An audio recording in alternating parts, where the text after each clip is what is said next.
we want to be. Here is our choice tonight. Will we let impeachment become an exercise of raw political power, regardless if it damages our country? Or will we protect the proper grounds and process for impeachment now and in the future? For months, Democrats and many in the media have attempted to normalize the impeachment process that would remove a duly elected president from office. After 3 years of breathless and baseless outrage, this is their last attempt to stop the Trump presidency. Madam Speaker, Speaker Pelosi even recently admitted that Democrats have been working on this impeachment for 2.5 years. Those were her words, they were not mine. Because they lost to him in 2016, they'll do anything or say anything to stop him in 2020. That's not America. That's not how democratic republics behave. Elections matter. Voters matter. And in 11 months, the people's voice will be heard again. Impeachment is the most consequential decision Congress can make other than sending our men and women into war. Yet 85 days ago, Speaker Pelosi chose to impeach the President of the United States. She wrote the script and created an artificial timeline to make the details fit. Why else are we doing this just hours before Christmas? If that's all it was, a rush to judgment, she could be forgiven. But before the Speaker saw one word or one shred of evidence, she moved to impeach. In the past, in this body, such a step demanded a vote from all of us from the start. But not only did she move to impeach before she gave this House and the hundreds of millions of people we represent a say in whether to pursue an impeachment inquiry, she threw out the bipartisan standards this House gave President Nixon and Clinton. That is why I immediately sent Speaker Pelosi a letter asking her to follow the rules of history, of tradition, and follow those standards that have served America well. What did she say? She rejected it. She rejected it because Democrats knew a fair process would crumble their case. A fair process would have exposed to the American public what many already knew. Democrats have wanted to impeach President Trump since the day he was elected. And nothing was going to get in their way, certainly not the truth. Madam Speaker, Chairman Schiff said he had evidence, more than circumstantial, of collusion. That was false. In January, where we all stood in this body, we stood up, we raised our hands, we swore that we'd uphold the Constitution.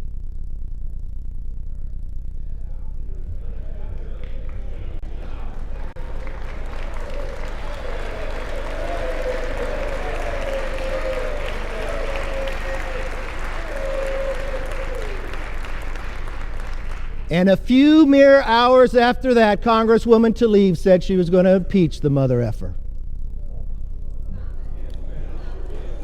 Those are not my words. A year before taking the majority, Chairman Nadler campaigned to the Democrats that he wanted to be chairman of the Judiciary Committee where impeachment is. New York Times writes, Madam Speaker, because he is the strongest member to lead a potential impeachment. And Congressman Raskin, a leading Democrat on the Judiciary Committee, one that the Democrats had represented in the Rules Committee for these articles just yesterday, told a crowd he would impeach President Trump 2 days before he was ever sworn into office. What we've seen is a rigged process that has led to the most partisan and least credible impeachment in the history of America. That is this legacy. Any prosecutor in this country would be disbarred for such blatant bias, especially if that prosecutor was the fact witness, the judge, and the jury.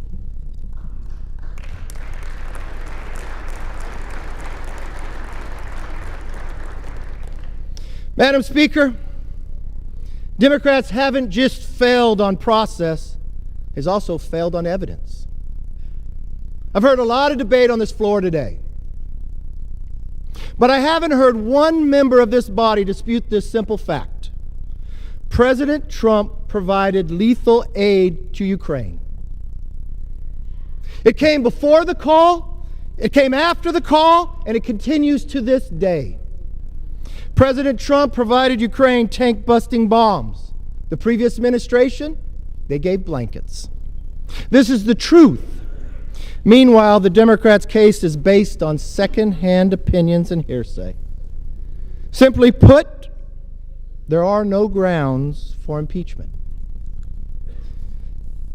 As constitutional scholar Jonathan Turley, and I would challenge to say he's probably the most respected, and we all know it, a Democrat who did not vote for the president, said under oath there was no bribery, there was no extortion, no obstruction of justice, and no abuse of power. Based on the facts, based on the truth, based on the lack of evidence, Turley called this the fastest, thinnest, and weakest impeachment in the U.S. history. Such a definitive answer should be the end of all of this. But Speaker Pelosi is still moving forward with this impeachment without evidence of facts or truth or public support. The Speaker says it is out of allegiance to our founders. On this, I agree. I agree with the Speaker. We should listen to the founders. And if one does, it's very clear that this impeachment is unfounded and improper. In the Federalist Papers, Alexander Hamilton wrote, there would always be the greatest danger, that impeachment would be driven by partisan animosity instead of real demonstrations of innocence or guilt. That impeachment would be driven by partisan animosity instead of real demonstrations of innocence or guilt. James Madison, another author of the Federalist Papers, wrote, the danger of legislative abuse must lead to the same tyranny as is threatened by executive abuse. The founders did not want impeachment to be used for political or partisan battles. If my colleagues do not want to follow the constitutional high standards for undoing a national election, perhaps you could have followed Speaker Pelosi's standard, at least the one she promised to follow back in March. It was a very sensible standard. She says impeachment is so divisive that the evidence must be overwhelming, compelling, and bipartisan. Not one of those criteria have been met today. Based on the facts, based on the evidence, based on the truth, this impeachment even fails that Pelosi test. Those now who say removing President Trump would protect the integrity of our democracy have it backwards. By removing a duly elected president on empty articles of impeachment, Congress will erode the public trust in our system of government. I understand you dislike the president, his beliefs, the way he governs, and even the people who voted for him. How do I know this? Because you say so day in and day out. In 2016, they even dismissed his supporters. Remember calling us deplorables? Now they are trying to disqualify our voice before the 2020 election. They want to undo the results of the last election to influence the next one. As I've said, President Trump will still be president when this is all over.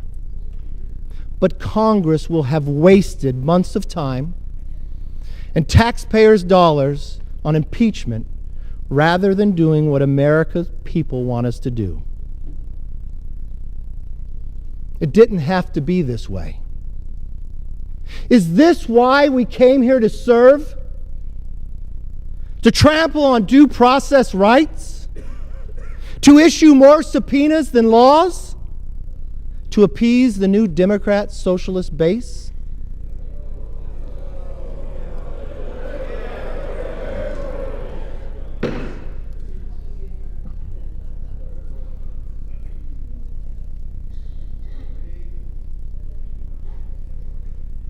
That is not leadership. That is raw political politics, and you know it. By refusing to acknowledge the truth or follow the facts, by substituting partisan animosity for real demonstration of innocence or guilt, and by continuing a 3-year effort to undermine the president, this impeachment has divided this nation without any concern for the repercussions. Moreover, politicizing this process has discredited the United States House of Representatives and could forever weaken the remedy of impeachment.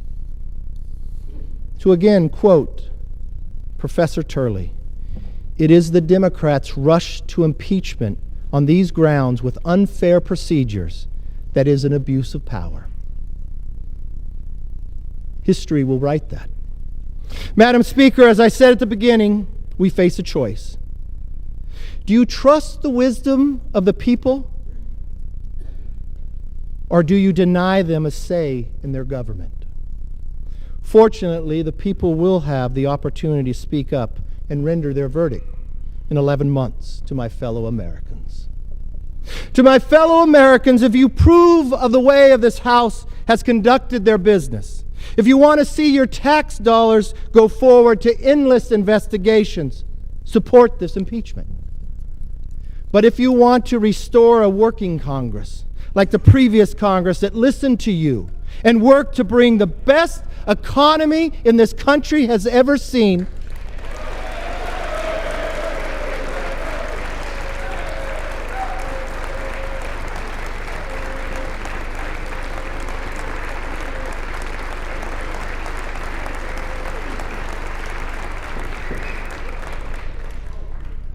and one that once again will work with the president to get things done for you and your family, then join with us in rejecting this baseless impeachment.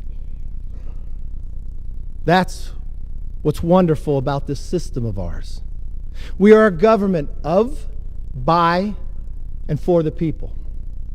Always remember, we work for you, not the other way around.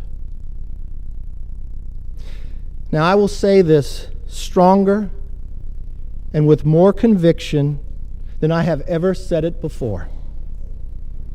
In this time of great trial and tribulation, may God bless America. I yield back.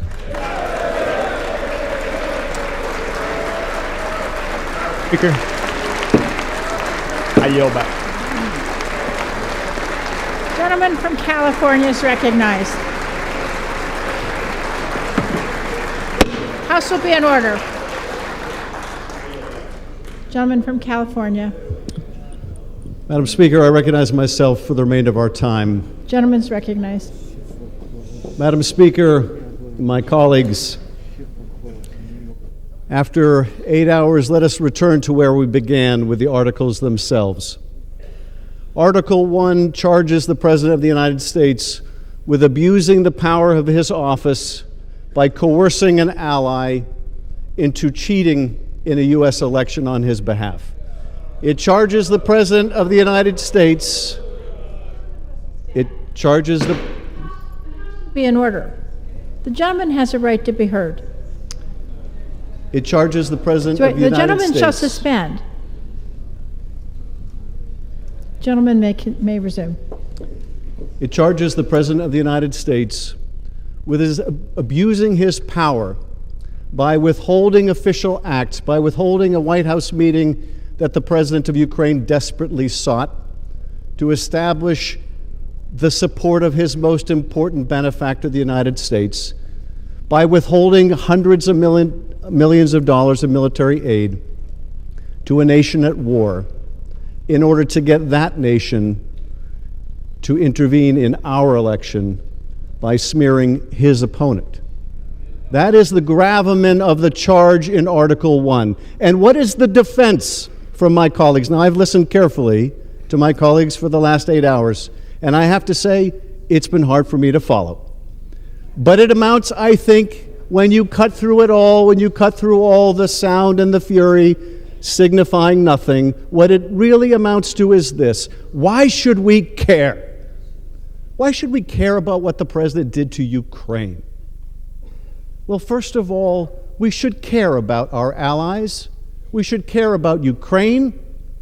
We should care about a country struggling to be free and a democracy. We used to care about democracy. We used to care about our allies. We used to stand up to Putin and Russia. We used to.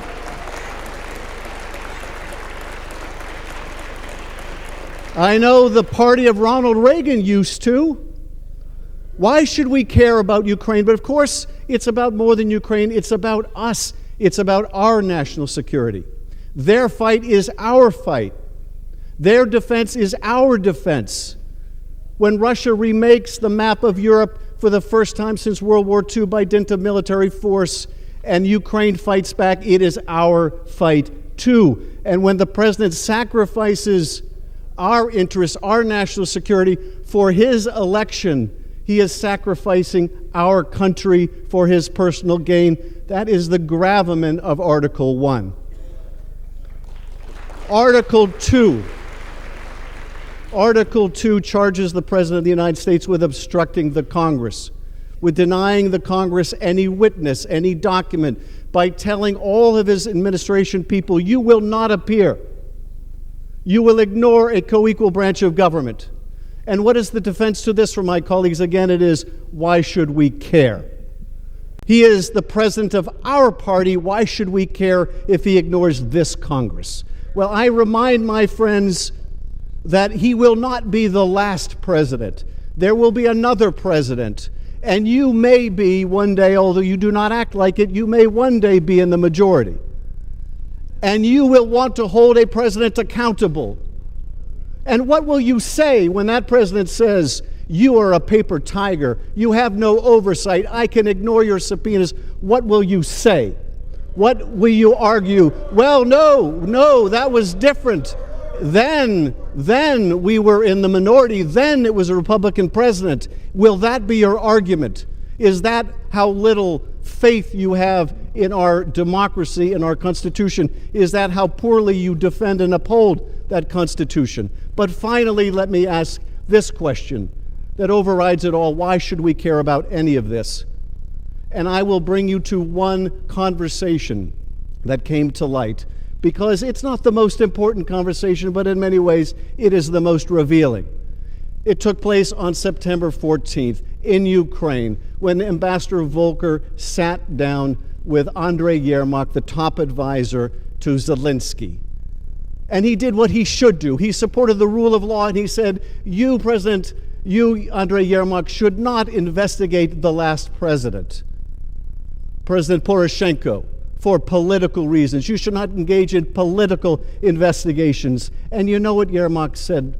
Oh, you mean like you want us to do with the Bidens and the Clintons?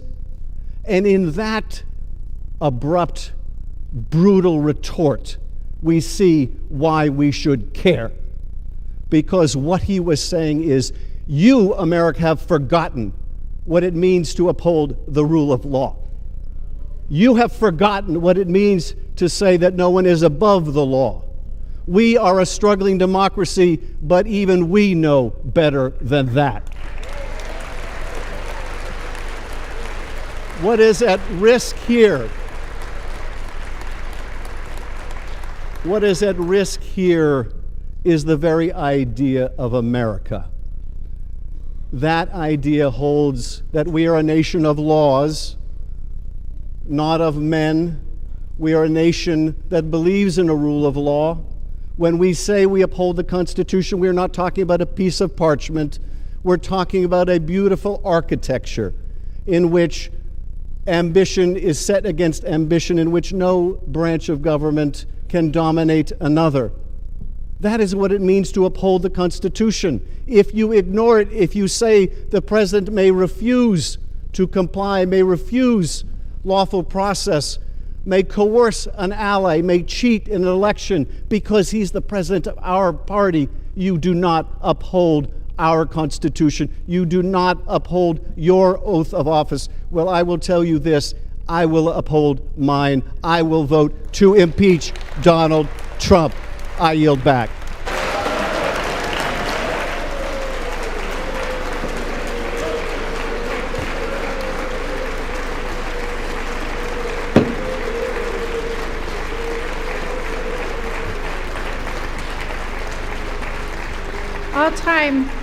All time for general debate has expired. Pursuant to House Resolution 767, the previous question is ordered on the resolution as amended. The question of adoption of the resolution as amended shall be divided between the two articles. The question now occurs on the adoption of Article 1. All in favor, say aye. Opposed, no. The ayes have it. Gentleman from Georgia. Speaker. Sure. Madam Speaker, the ayes and nays on that vote. The yeas and nays are requested. Those favoring a vote by the yeas and nays will rise. A sufficient number having risen, the yeas and nays are ordered. Members will record their votes by electronic device. This will be a 15-minute vote.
On this vote, the yeas are 230, the nays are 197, present is 1.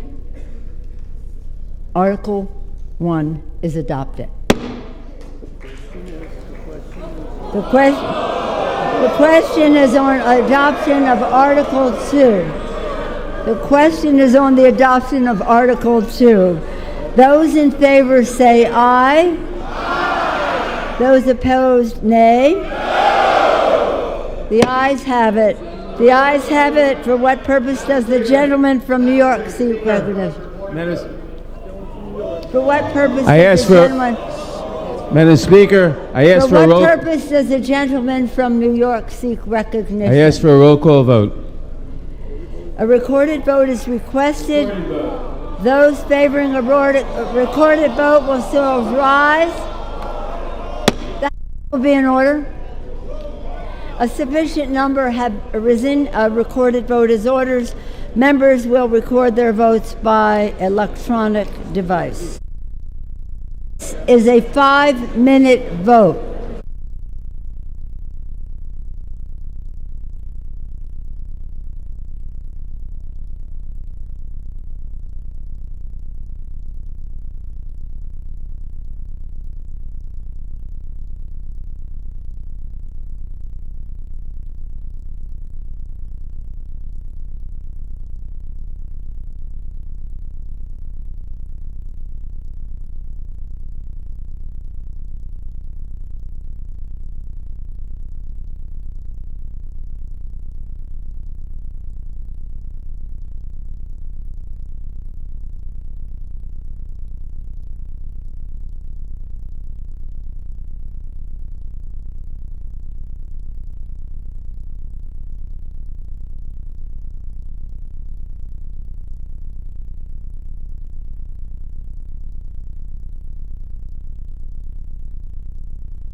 On this vote, the yeas are 229, the nays are 198, present is 1.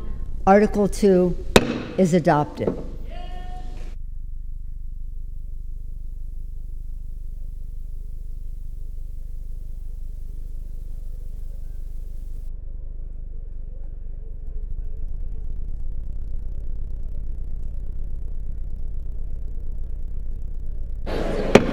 Without objection, the motion to reconsider Article 1 is laid on the table. Without objection, the motion to reconsider Article 2 is laid on the table. Pursuant to Section 7B of House Resolution 758, the House stands adjourned till 9 a.m. tomorrow.